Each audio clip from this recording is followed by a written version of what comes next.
Hi everyone, welcome back to our channel. आप सभी लोगों को पता है कि UP TET C TET junior के लिए जो एसएसटी की क्लासेस चल रही हैं उसमें से हमने क्या पढ़ लिया है। हिस्ट्री चल रही है हमारी, ठीक है। और हिस्ट्री में हमने 1857 का विद्रोह देख लिया है।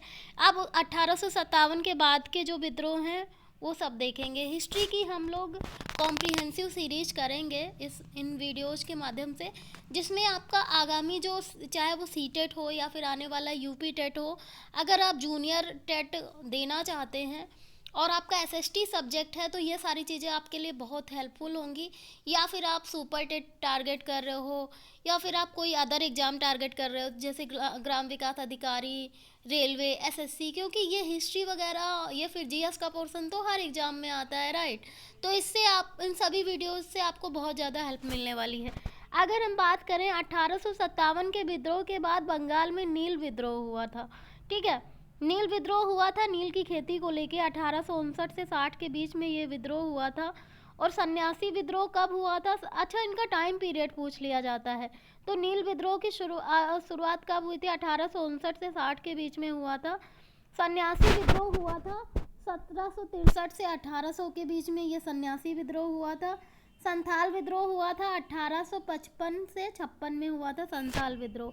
तथा पावना विद्रोह 1873 से 76 के बीच में हुआ था, ठीक है। नील विद्रोह की शुरुआत बंगाल के नदिया जिले के गोविंदपुर गांव से हुई थी, ठीक है। आपसे ऐसा क्वेश्चन पूछा जाएगा कि नील विद्रोह की शुरुआत किस गांव के किनारे, मतलब गांव से हुई थी, ठीक है, या किस क्षेत्र से हुई थी, ठीक है। तो नील विद्रोह की शुरुआत हुई थी बंगाल के नदिया जिले की नीलपुर गोविंदपुर गांव से हुई थी, ठीक है। एक नील उत्पादक के दो भूतपूर्व कर्मचारी दिगंबर विश्वास और विष्णु विश्वास के नेतृत्व में वहां के किसान एकजुट हो गए। क्या हुआ था नील विद्रोह? मतलब नील उत्पादक के दो भूतपूर्व कर्मचारियों देखो, अंग्रेज क्या करते थे?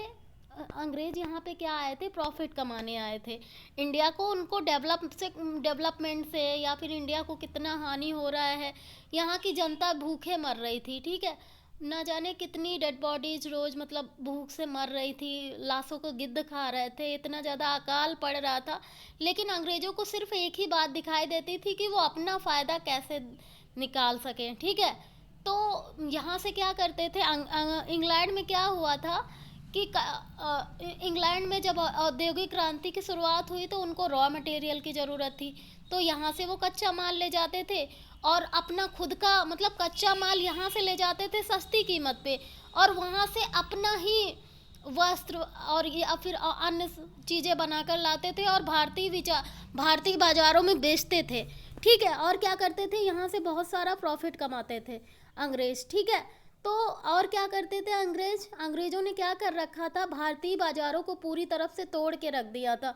अंग्रेज़ों ने मुक्त व्यापार की नीति अपना रखी थी, वो भी एकल मुक्त व्यापार। देखो, एकल मुक्त व्यापार का मतलब ये होता है कि अंग्रेज़ों ने ऐसा रूल बना रखा था कि हम तो इंडिया में आएंगे, ठीक है, और कोई भी हमसे टैक्स नहीं लिया जाएगा। अगर इंडिया में अंग्रेज आते हैं, ठीक है, और वो अपना सामान बेचेंगे तो अंग्रेज़ों को कोई टैक्स नहीं पड़ता था। लेकिन जब इंडिया के लोग यहाँ से माल ले जाते थे ब्रिटेन वगैरह में, उनके बाज़ारों में बेचने ले जाते थे तो भारतीयों पर बहुत बड़े बड़े टैक्स लगा दिए जाते थे, क्योंकि उन लोगों ने उस टाइम पे हमें गुलाम बना रखा था, ठीक है। तो वो अपनी मनमानी करते थे और भारतीयों को हर तरह से तोड़ने का प्रयास करते थे।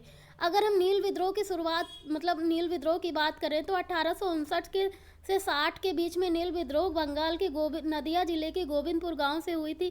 क्या करते थे? किसानों से उस समय नील की बहुत डिमांड थी पूरे वर्ल्ड में। उस समय उस दौरान जो नील की खेती है इसलिए उपज हो रही थी क्योंकि नील की बहुत ज़बरदस्त डिमांड थी और रासायनिक रंगों का उदय नहीं हुआ था, ठीक है। और जब नील की डिमांड थी तो अंग्रेज़ों के दिमाग में एक बात आई।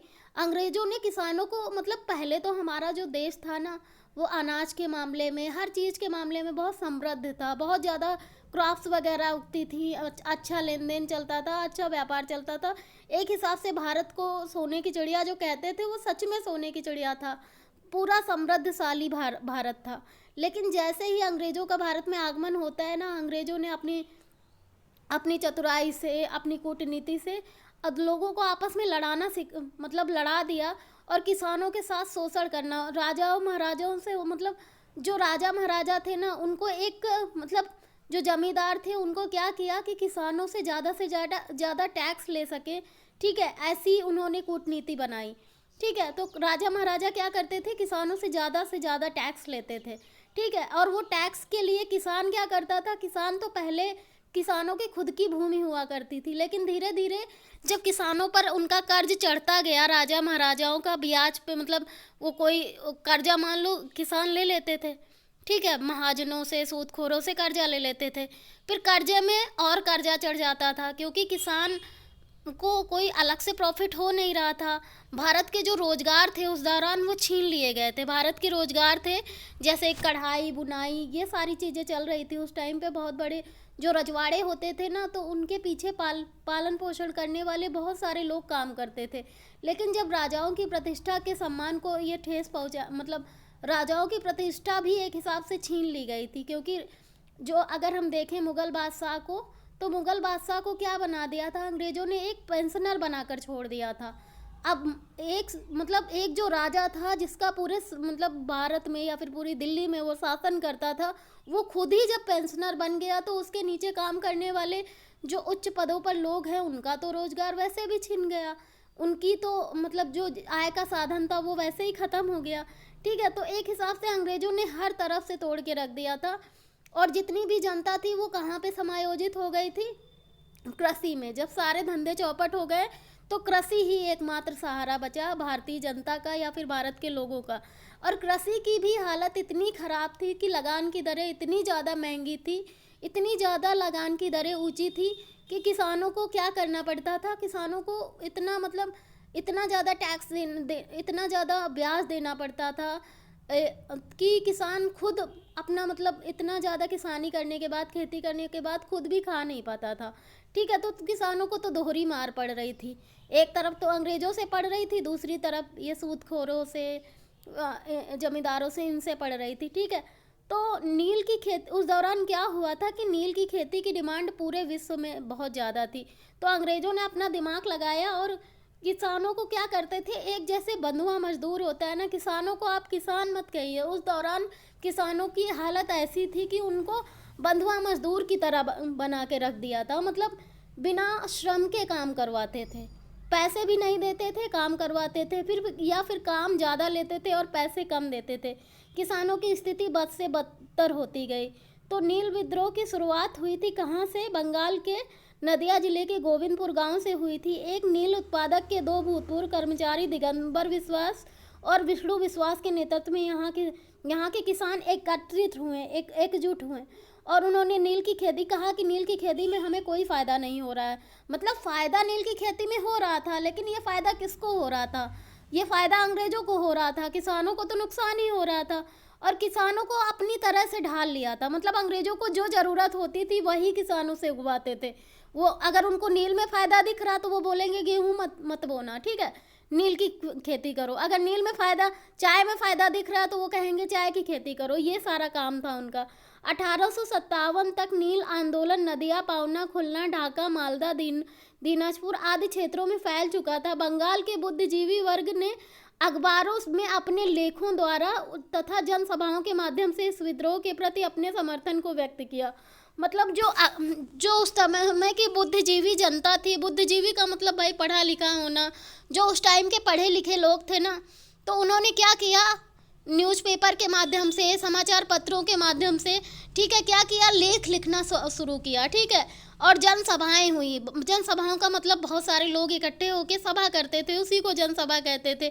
इसके माध्यम से इस विद्रोह के प्रति अपने समर्थन को व्यक्त किया और इसी के माध्यम से क्या किया, उन लोगों ने अपना समर्थन दिया इस विद्रोह को, नील विद्रोह को। ठीक है, इसमें हिंदू पैट्रियाट के संपादक हरिश्चंद्र मुखर्जी की विशेष भूमिका थी। हिंदू पैट्रियाट के लेखक कौन है, हरिश्चंद्र मुखर्जी। तो इस विद्रोह में उनका पूरा समर्थन था।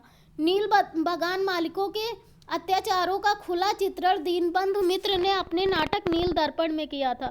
ठीक है, नील बागान के जो मालिक होते थे, ठीक है, वो किसानों के साथ इतना ज़्यादा अत्याचार करते थे, उसका एक चित्रण किया है, मतलब उसके बारे में बताया है दीनबंधु मित्र ने अपने नाटक नील दर्पण में।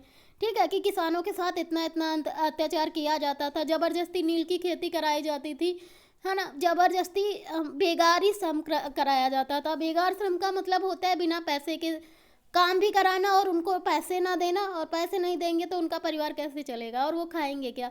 इसीलिए उस दौरान भारत में बहुत ज़्यादा अकाल पड़ रहे थे। ठीक है, वंदे मातरम गीत बंकिम चंद्र चटर्जी की प्रसिद्ध उपन्यास आनंद मठ से लिया गया है।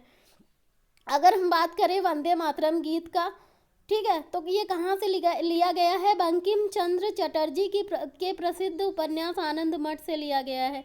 इस उपन्यास का कथानक सन्यासी विद्रोह पर आधारित है। जो उपन्यास है बंकिम चंद्र चटर्जी का वंदे मातरम, ये किस पर आधारित है? सन्यासी विद्रोह पर आधारित है। 1896 में कांग्रेस के कलकत्ता अधिवेशन में वंदे मातरम को पहली बार गाया गया था। वंदे मातरम को पहली बार कब गाया गया था? 1896 में कलकत्ता अधिवेशन, कांग्रेस के कलकत्ता अधिवेशन के दौरान जो है वंदे मातरम गीत पहली बार गाया गया था। अंग्रेजी प्रभुसत्ता को सबसे सुनियोजित तथा गंभीर चुनौती बहावी आंदोलन से मिली। मतलब ये सारे आदिवासी आंदोलन हैं, ठीक है, कौन से, चाहे वो कौन सा आंदोलन, चाहे वो नील दर्पण हो, ठीक है, नील आंदोलन हो, संताल विद्रोह हो, पावना विद्रोह हो, ये सारे उस दौरान जो आदिवासी समुदाय के लोगों ने आंदोलन किया था, मतलब विद्रोह किया था, ठीक है, अंग्रेजों को भगाने के लिए, राइट।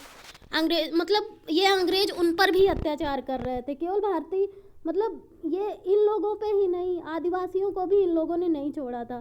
ठीक है, तो अंग्रेजी प्रभुसत्ता को अगर हम बात करें, सबसे सुनियोजित और संगठित रूप से चुनौती किसने दी थी? वहाबी आंदोलन ने। ये क्वेश्चन आपका पूछा जा सकता है, सुपर टेट में भी पूछ सकते हैं। ठीक है, 19वीं सदी के चौथे दशक से 7वें दशक तक ये विद्रोह चलता रहा। रायबरेली के सैयद अहमद बरेलवी ने भारत में इस आंदोलन के प्रवर्तक थे। तो भारत में वहाबी आंदोलन के प्रवर्तक कौन थे? सैयद अहमद बरेलवी। वह अरब के अब्दुल बहाब से प्रभावित हुए थे। किससे प्रभावित हुए थे? अब्दुल बहाब से। परंतु अधिक प्रभाव दिल्ली के एक संत शाह वजीउल्लाह का था। ठीक है बात। सैयद अहमद बरेलवी के प्रयत्नों से इस आंदोलन की विचारधारा शीघ्र ही काबुल, उत्तर पश्चिमी सीमा प्रांत, बंगाल, बिहार तथा मतलब अन्य प्रांतों में भी सैयद अहमद बरेलवी ने इस आंदोलन की बात पूरे उत्तर पश्चिमी प्रांत और बंगाल, बिहार तक पहुंचा दी थी। कुछ समय के लिए 1830 में पेशावर पर कब्जा कर लिया और अपने नाम के सिक्के ढलवाए, किंतु अगले वर्ष ही वह बालाकोट की लड़ाई में मारे गए।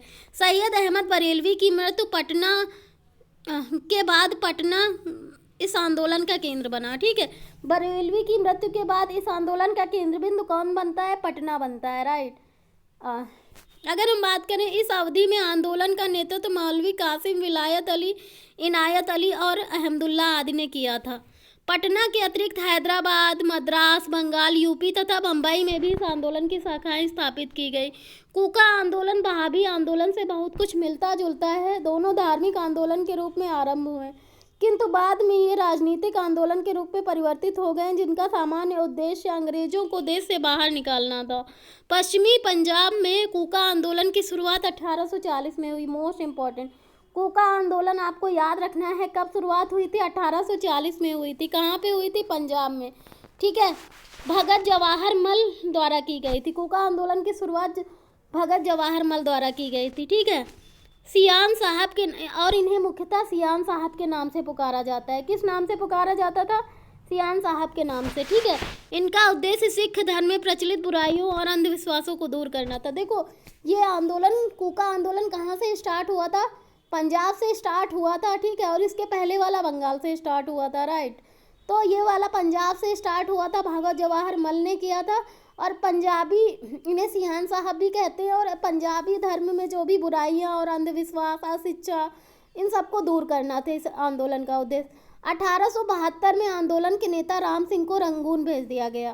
ठीक है, इस आंदोलन के एक अन्य नेता थे, एक भगत जवाहर मल थे, दूसरे राम सिंह थे। राम सिंह को कहाँ पे भेज दिया था? रंगून भेज दिया जाता था सजा के लिए। ठीक है, तो रंगून भेज दिया गया, जहां इनकी 1885 में मृत्यु हो गई।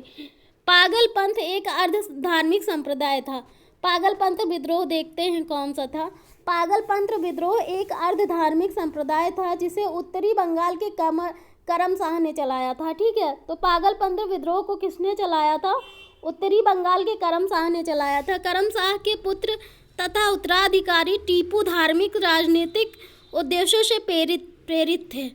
ठीक है, उन्होंने जमींदारों के द्वारा मुजारों पर किए गए अत्याचारों का विरोध किया। 1825 में टीपू ने शेरपुर का अधिकार कर लिया तथा राजा बन गया था। वह इतना शक्तिशाली हो गया कि स्वतंत्र सत्ता का प्रयोग करने लगा और प्रशासन को चलाने लगा था। उसने एक न्यायाधीश, एक मजिस्ट्रेट और एक कलेक्टर को नियुक्त किया। फराजी आंदोलन बंगाल के फरीदपुर के हाजी शरीयत उल्लाह द्वारा चलाया गया। तो फराजी आंदोलन किसके द्वारा चलाया गया? बंगाल के फरीदपुर के हाजी शरीयत उल्लाह द्वारा चलाया गया। ठीक है, ये बात हो गई। ये लोग अनेक धार्मिक, सामाजिक तथा राजनीतिक आमूल परिवर्तनों का प्रतिपादन करते थे। शरीयत उल्लाह के पुत्र दादू मियाँ ने बंगाल से अंग्रेजों को निकालने की योजना बनाई।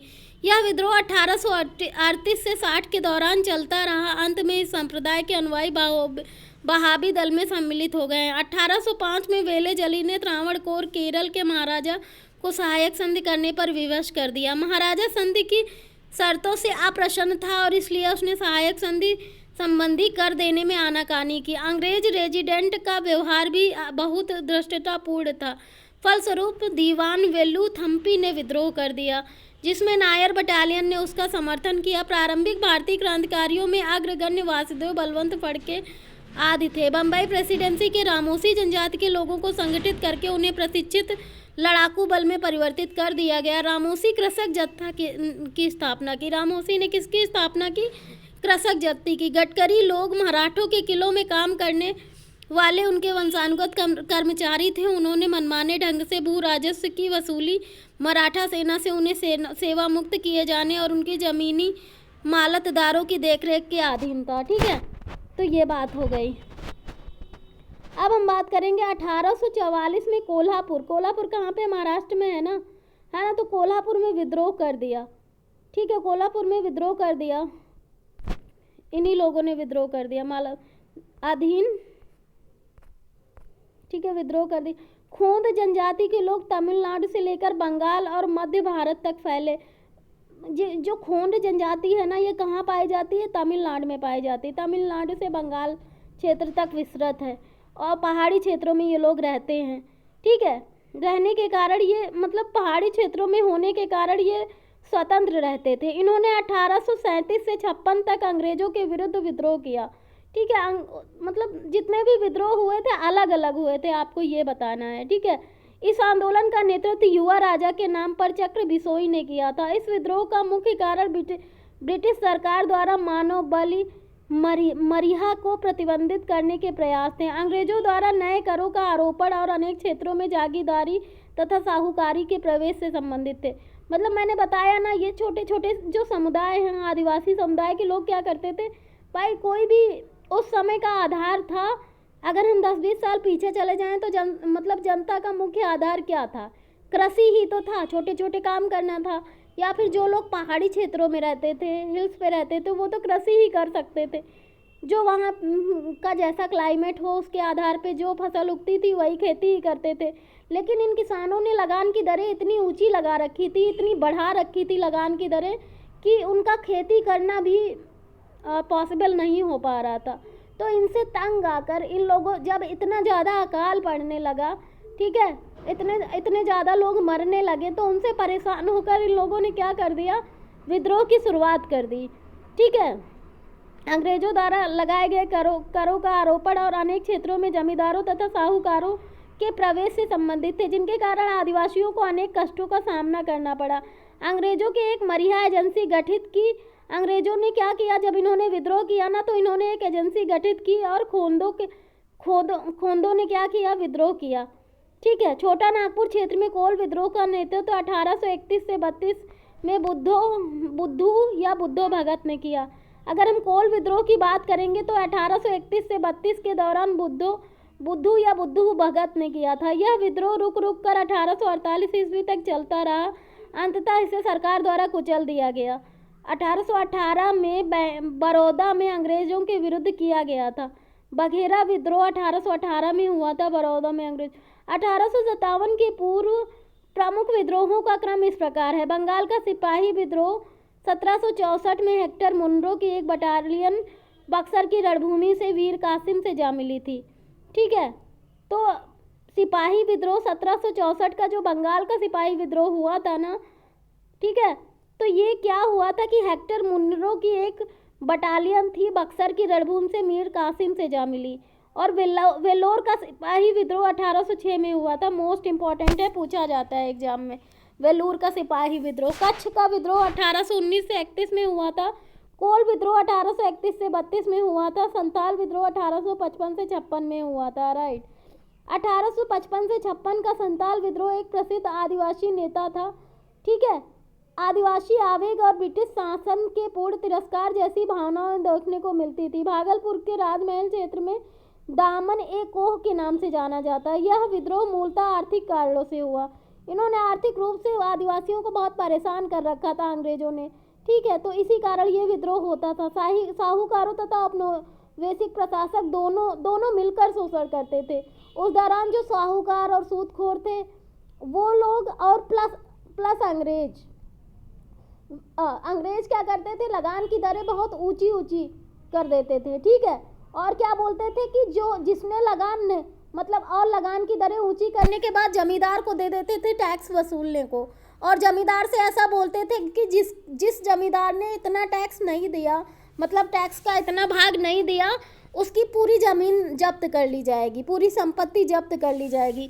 तो क्या होता था कि उनको मजबूरन इतना ज़्यादा टैक्स लेना ही पड़ता था। और वो भारतीय किसानों को आदिवासियों को, किसानों को वो ज़बरदस्ती टैक्स वसूलते थे उन पे। अगर मान लो वो किसान अगर उनसे कर्ज लेते थे, तो वो जब किसान के पास इतनी आय का स्रोत ही नहीं है तो कर्ज लेने का मतलब क्या है। जब कर्जा लेता था किसान, कर्जा नहीं चुका पाता था, और जब कर्जा नहीं चुका पाता था उस पर ब्याज लग जाता था, और फिर ब्याज पे छियाज लग जाता था। ठीक है, तो किसान ऐसे चंगुल में फंसते चले गए, कर्जे के चंगुल में फंसते चले गए। अंत में किसान को बहुत भुखमरी का, गरीबी का, अकाल का सामना करना पड़ता था। और इन किसानों के लिए अंग्रेजों ने कुछ भी नहीं किया। ना तो अंग्रेजों ने कृषि का आधुनिकीकरण किया, ना ही किसानों पर ध्यान दिया, ना ही उनकी आर्थिक स्थिति सुदृढ़ करने की कोशिश की। उनका सिर्फ एक ही उद्देश्य था कि भारत से धन को लूटना और ब्रिटेन में ले जाना। ठीक है, अंग्रेजों का सिर्फ एक ही उद्देश्य था कि यहाँ से धन का निष्कासन करके वहाँ तक ले जाना। ठीक है, इसीलिए ये देखा जाता है। ठीक है, इसीलिए पूरी जनता जो है भारत में, अगर हम 1857 के बाद की बात करें ना, तो हर एक व्यक्ति को धीरे धीरे समझ में आने लगा था कि किसानों की क्या कूटनीति थी। 1857 के विद्रोह की बात करें तो बहुत सारे पढ़े लिखे लोग ही किसानों के साथ नहीं दे रहे थे, सैनिकों का साथ नहीं दे रहे थे। भाई 1857 का जो विद्रोह हुआ था उसमें बहुत सारी पढ़ी लिखी जनता ही सैनिकों के साथ नहीं थी, राजे रजवाड़े ही सैनिकों के साथ नहीं थे। ठीक है, तो 1857 का विद्रोह इसीलिए तो असफल होता है। लेकिन बाद में जैसे ही 1857 का विद्रोह असफल होने के बाद में जैसे जैसे टाइम बीतता जाता है ना, हर एक व्यक्ति को ये बात समझ में आ जाती है कि अंग्रेजों का काम है सिर्फ ना तो भारत का विकास करने आए हैं ये, ना ही ये भारत के लोगों को ना तो शिक्षित या प्रशिक्षित करने आए हैं। इनका सिर्फ एक ही उद्देश्य है, भारत से धन को लूटना और ब्रिटेन में ले जाना। ये बात बहुत अच्छे से समझ गए थे। ठीक है, तो साहूकारों तथा औपनिवेशिक प्रशासक दोनों ही उनका शोषण करते थे किसानों का। दिकू का मतलब होता है बाहरी लोग। दिकुओं एवं व्यापारियों ने संथालों द्वारा किए गए ऋणों पर, जो ब्याज था, ऋणों पर 50 से लेकर 500% ब्याज वसूला जाता था। किसान जो कर्जे लेते थे, या फिर आदिवासी समुदाय के जो लोग थे वहाँ पे, आदिवासी समुदाय के किसान, वो लोग कर्ज लेते थे, तो उनका जो कर्ज था वो 50 से लेकर 500% ब्याज ही था। ब्याज का मतलब कर्ज अलग, और इतना ज़्यादा ब्याज था, 500% तक ब्याज ही वसूल किया जाता था। इस विद्रोह के नेता कौन थे? सिद्धू, कान्हू चांद एवं भैरव नामक 4 भाई थे, जो इनसे बहुत परेशान हो चुके थे, इन लोगों से। ठीक है, इन लोगों से बहुत ज़्यादा परेशान हो चुके थे ये 4 भाई। सिद्धू ने अधिकारियों से कहा कि ठाकुर जी ने मुझे आदेश देते समय कहा है कि देश साहबों का नहीं है। सिद्धू ने क्या बोला कि भगवान ने मुझे आदेश दिया है, ठीक है, कि ये देश आप लोगों का नहीं है। अंग्रेजों से ऐसे बोला है कि आप लोग, ये देश आप लोगों का नहीं है, ठाकुर जी खुद हमारी तरफ से लड़ेंगे, ठीक है। और उन्होंने इस तरह से, साहब आप लोग सिपाही लोग खुद ठाकुर जी से लड़ेंगे, ठीक है। यह आंदोलन 1856 तक जारी रहा। मतलब कितनी मार्मिक स्थिति होगी कि संताल विद्रोहियों में, मतलब जो किसान, जो आदिवासी समुदाय, जो समुदाय सिर्फ यही चाहता था कि हमारे जंगलों को छोड़ दो, ठीक है, हम पे चाहे जितनी गरीबी हो, हमारे खेतों को छोड़ दो, हमारे जंगलों को छोड़ दो, हम जैसे तैसे रह लेंगे अपनी स्थिति पे। लेकिन ये ना तो ये अंग्रेज ऐसा कर रहे थे, ना ही ये सूदखोर ऐसा कर रहे थे। अंत में जब इतना ज़्यादा अकाल पड़ने लगा, भुखमरी आने लगी, तंग होने लगे लोग, तब उन्होंने विद्रोह करना शुरू कर दिया, ठीक है। और ऐसे छोटे छोटे विद्रोहों की, छोटे बड़े कई विद्रोहों की शुरुआत हो चुकी थी, ठीक है। अंततः विद्रोही नेताओं को पकड़ने के बाद आंदोलन को भारी दमन के साथ कुचल दिया। जो भी विद्रोह करता था, जो भी किसान या फिर जो भी, चाहे वो संताल विद्रोह हो, ठीक है, चाहे वो नील विद्रोह हो, जो कोई विद्रोह करता था किसान, अंग्रेजों द्वारा उनके नेता को मारकर और किसानों को मारकर उस विद्रोह को कुचल दिया जाता था। मारकर मतलब जान से मार दिया जाता था, तो कभी कभी तो तोपों से उड़ा दिया जाता था, ठीक है। सार्वजनिक रूप से उनको फांसी पे लटका दिया जाता था, उनके साथ तरह तरह के अत्याचार किए जाते थे, राइट, है ना। तो कुचल दिया गया। 1855 में संथालों ने भागलपुर क्षेत्र के भगनी-डीह तालुके में विद्रोह कर दिया था। संथाल विद्रोह को दबाने के लिए मेजर बारो के नेतृत्व में एक सेना भेजी गई, जिसे संथालों ने हरा दिया था। अंततः भागलपुर के कमिश्नर ब्राउन और मेजर जनरल लॉयड ने क्रूरतापूर्वक संथाल विद्रोह का दमन किया। किसने दमन किया, ये इम्पोर्टेंट है। मेजर लॉयड ने, कमिश्नर ब्राउन और मेजर लॉयड ने इसका दमन किया था। भील विद्रोह, ये भी एक आदिम जनजाति, देखो ये सारे जनजाति विद्रोह है ना, जनजातियां जो पहाड़ों में रहती हैं, चाहे वो मध्य प्रदेश हो, तमिलनाडु हो, खोंड जनजाति तमिलनाडु की थी ना, जो इससे पहले पढ़ी है, तो ये भील, संथाल, मुंडा, बिरसा, ये सब जनजाति विद्रोह थे, ठीक है। तो भील विद्रोह की क्या हुआ, ये एक आदिम जनजाति थी, पुरानी जनजाति थी, पश्चिमी तट के खाना बदोश में रहती थी। 1818 से 31 तक इन लोगों ने अपने नए स्वामी अंग्रेजों के विरुद्ध विद्रोह कर दिया। मतलब इनको बिल्कुल बर्दाश्त नहीं था कि ये लोग इंटरफेयर करें इनकी लाइफ में।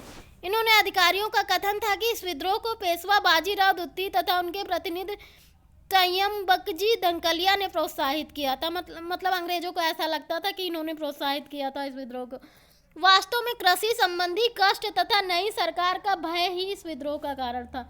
उस दौरान अंग्रेजों के जो कूटनीति थी ना, गलत नीतियां थी ना, भारतीय जनता को प्रताड़ित करना, परेशान करना, किसानों पर अत्याचार करना, ठीक है, इसी के कारण ये विद्रोह होते थे। 1825 में सेवाराम के नेतृत्व में इन लोगों ने विद्रोह किया, ठीक है।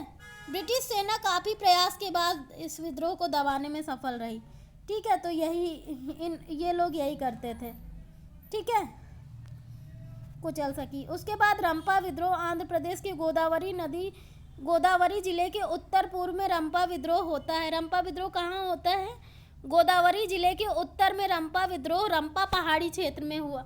आदिवासियों का यह विद्रोह साहूकारों के शोषण और वन कानूनों के विरुद्ध था। रंपा विद्रोह काहे के विरुद्ध था, वन कानून, वनों में इंटरफेयर। वनों में क्या होता है, संसाधन ज़्यादा होते हैं ना वनों में, चाहे वो जड़ी बूटियाँ हों, चाहे वो अन्य संसाधन हो, जैसे गोंद हो गया, है ना, चंदन हो गया, और बहुत सारी कीमती जो संसाधन होता है ना, वो वनों से होता था। और आदिवासी कहाँ पे रहते हैं, जंगलों में रहते हैं, वनों में रहते हैं, ठीक है। और उनको कभी भी मंजूर नहीं था कि ये अंग्रेज जो है इंटरफेयर करें आके उनके जंगलों में, उनके वनों में। और अंग्रेजों को क्या था, ज़्यादा से ज़्यादा धन कमाना था भाई। जब उन्होंने इतनी बड़ी विरासत को नहीं छोड़ा तो वो लोग क्या जंगलों को, वनों को छोड़ देते, उनको उसमें भी फ़ायदा दिख रहा था, तो उन्होंने वहाँ भी इंटरफेयर करना शुरू किया। और आदिवासियों को ये बात बिल्कुल भी मंजूर नहीं थी। उन्होंने क्या किया, इसके खिलाफ विद्रोह करना शुरू किया। 19वीं सदी के उत्तरार्ध में सुरजी भगत एवं गोविंद गुरु नामक समाज सुधारकों ने जब राजस्थान की मेवाड़, डूंगरपुर, बांसवाड़ा, प्रतापगढ़, सिरोही, पाली आदि व्यवस्थाओं से भसी भील जनजाति में सामाजिक सुधारों के प्रयास किए। गोविंद गुरु ने भीलों को संगठित करने के उद्देश्य से 1883 में सभ्य सभा की स्थापना की। गोविंद गुरु को लसोड़िया आंदोलन का प्रवर्तक भी कहा जाता है। मुंडा आदिवासियों का विद्रोह 1899 से 1900 के बीच में हुआ था। इसका नेतृत्व बिरसा मुंडा ने किया था। मुंडा विद्रोह कब हुआ था? 1899 से 1900 के बीच में हुआ था। ठीक है, इसका नेतृत्व बिरसा मुंडा ने किया था। मुंडा जाति में सामूहिक खेती का प्रचलन था। मुंडा जनजाति के लोग क्या करते थे? सामूहिक खेती करते थे, उसी पे अपना जीवन निर्वाह करते थे। ठीक है, इनका यह विद्रोह सरदारी लड़ाई के नाम से जाना जाता है। ठीक है, तो मुंडा विद्रोह किस नाम से जाना जाता है? सरदारी लड़ाई। 1895 में बिरसा ने अपने आप को भगवान का दूत कहा। ठीक है, 1895 में बिरसा ने क्या कहा कि भगवान के दूत हैं वो। मुंडा विद्रोह को उल गुलान महान हलचल के नाम से भी जाना जाता है। यह विद्रोह इस अवधि का सर्वाधिक प्रसिद्ध आदिवासी विद्रोह रहा। मुंडों की पारंपरिक सामूहिक खेती वाली भूमि व्यवस्था खूट, कंटी या कुंडारी के जमींदारी या व्यक्तिगत भू स्वामित्व वाली भूमि व्यवस्था में परिवर्तन के विरुद्ध मुंडा विद्रोह की शुरुआत हुई। ठीक है, तो खूंट, कंटी या मुंडारी के जमींदारी, व्यक्तित्व, भू स्वामित्व वाली भूमि व्यवस्था में परिवर्तन नहीं चाहते थे ये लोग, और इसमें परिवर्तन अंग्रेजों ने परिवर्तन करना चाहा, तो इसीलिए इसकी शुरुआत हुई। लेकिन कालांतर में बिरसा ने इसे धार्मिक राजनीतिक आंदोलन का रूप प्रदान किया। ठीक है, जगत पिता या धरती आया कहा जाता है। उन्होंने कहा कि दिकुओं, गैर आदिवासी जो देखो ये आदिवासी समुदाय के लोग थे ना, तो जैसे हम लोग हैं या फिर जो नॉर्मल लोग हैं वो इंटरफेयर करते थे, चाहे वो अंग्रेज हो चाहे वो अन्य लोग हो, तो वो उनको आदिवासी लोग क्या बोलते थे? ये गैर दीकू हैं। दीकू का मतलब हो गया आदिवासी। ठीक है, लेकिन जो लोग आदिवासी नहीं है उनको ये लोग क्या बोलते थे? गैर दीकू। ठीक है, तो गैर आदिवासियों से हमारी लड़ाई होगी और उनके खून से ज़मीन इस तरह लाल होगी। देखो, आदिवासी समुदाय को कभी पसंद नहीं होता है कि बाहरी जनता आकर उनके जंगलों को, उनके वनों को हर्ट करे या फिर उनके जंगलों में को कोई इंटरफेयर करे, क्योंकि वो अपनी ही लाइफ में खुश रहते हैं। वो तुम चाहे जितना डेवलपमेंट करो, वैसे अंग्रेज कोई डेवलपमेंट तो कर नहीं रहे थे। वो तो अपना प्रॉफिट लेने के जुगाड़ में रहते थे हमेशा कि हमको कहाँ से क्या मिल जाए, है ना। तो अंग्रेज तो डेवलपमेंट कर नहीं रहे। हाँ, प्रेजेंट टाइम में जो सरकार है और जो हम भारत स्वतंत्र होने के बाद जो सरकार बनी वो डेवलपमेंट चाहती थी आदिवासियों का, जनजातियों का, भारतीय लोगों का, लेकिन अंग्रेज सिर्फ शोषण कर रहे थे भारतीय जनता का, कोई डेवलपमेंट नहीं कर रहे थे। ठीक है, तो ये बात उन लोगों को बिल्कुल भी बर्दाश्त नहीं थी। तो इन्होंने क्या किया कि गैर दीकुओं से हमारी लड़ाई होगी, उसके खून से हमारी ज़मीन लाल होगी जैसे लाल झंडा। 3 मार्च 1900 को चक्रधरपुर के जामकोपई जंगल में सोते समय बिरसा को गिरफ्तार कर लिया गया। ठीक है, और बाद में जेल में मार दिया गया। ठीक है, 9 जून 1900 को वो जेल में मर जाता है। बिरसा मुंडा का कार्यक्षेत्र रांची से लेकर भागलपुर तक था। मतलब बिरसा मुंडा को क्या किया जाता है कि जेल में बंद कर दिया जाता है और वहाँ पे उनकी मृत्यु हो जाती है। ठीक है, और जेल में बंद कर दिया जाता था। जेलों में कई कई दिन प्रताड़ित किया जाता था, कोड़े बरसाए जाते थे, खाना नहीं दिया जाता था, है ना। तो कई जटिल बीमारियों का सामना करना पड़ता था जेल में भी। एक ईश्वर, इन्होंने क्या बोला था? अनेक देवताओं बोंगा की पूजा को छोड़कर अपने अनुयायियों से एक ईश्वर सिंह बोंगा की पूजा करने का आह्वान किया था इन्होंने। ठीक है, बिरसा ने। ठक्कर बापा ने जनजातीय लोगों के संबंध में आदिवासी शब्द का प्रयोग किया है। ठीक है, ये हरिजन सेवक संघ के महासचिव थे ठक्कर बापा। हौज या हो विद्रोह 1820 से 21 में हुआ। इसका केंद्र बिहार का संताल परगना था। ठीक है, खैरवार आदिवासी आंदोलन भागीरथी मांझी के नेतृत्व में 1874 में हुआ था। संबलपुर की गद्दी के दावेदार सुरेंद्र साई ने यहाँ ब्रिटिश विरोधी आंदोलन का नेतृत्व किया। 1862 में उन्होंने आत्मसमर्पण कर दिया। मोपला विद्रोह केरल के मालाबार में हुआ 1921 में। ये शायद सुपर टेट में भी पूछा गया है ये क्वेश्चन। ठीक है, और ये बटाईदार अधिकतर मुसलमान थे। ठीक है, तथा जमींदार अधिकतर हिंदू थे। यह आंदोलन जमींदारों के शोषण के विरुद्ध हुआ था। अहोम विद्रोह 1828 में प्रारंभ हुआ था। इसके नेता गोमधर कुंवर थे। अहोम विद्रोह कब हुआ था? 1828 में, और इसके नेता गोमधर कुंवर थे। ताना भगत आंदोलन का प्रारंभ उरांव आदिवासियों के मध्य 1914 में छोटा नागपुर क्षेत्र में हुआ था। इस आंदोलन के नेतृत्वकर्ता जतरा भगत, बलराम भगत एवं देवमेनिया भगत आदि थे। ठीक है, महात्मा गांधी और उनकी विचारधारा से प्रभावित होने वाली पहली जनजातीय नेता जदोनांग थे। ठीक है, मणिपुर में ये जनजाति अग्रणी स्वतंत्रता सेनानी थी। ठीक है, मणिपुर की, राइट, मणिपुर। ओके, तो इस वीडियो को आप लोग ज़्यादा से ज़्यादा देखिए, मेरे चैनल को सब्सक्राइब करिए। अगर आप लोगों का यूपी टेट और सी टेट दोनों लगा हुआ है, ठीक है, जूनियर वाला जिनका एसएसटी सब्जेक्ट है, तो इन वीडियोज़ को ज़्यादा से ज़्यादा देखिए और अपने दोस्तों को शेयर करिए और लाइक और कमेंट के माध्यम से ज़रूर बताइए वीडियो कैसे लगे। हिस्ट्री की सीरीज चल रही है जल्द से जल्द, ठीक है। ज्योग्राफी की भी साथ में शुरू हो जाएगी, बस आप लोगों का सपोर्ट चाहिए, आप लोग ज़्यादा से ज़्यादा सपोर्ट और शेयर करें। Thank you so much, keep watching.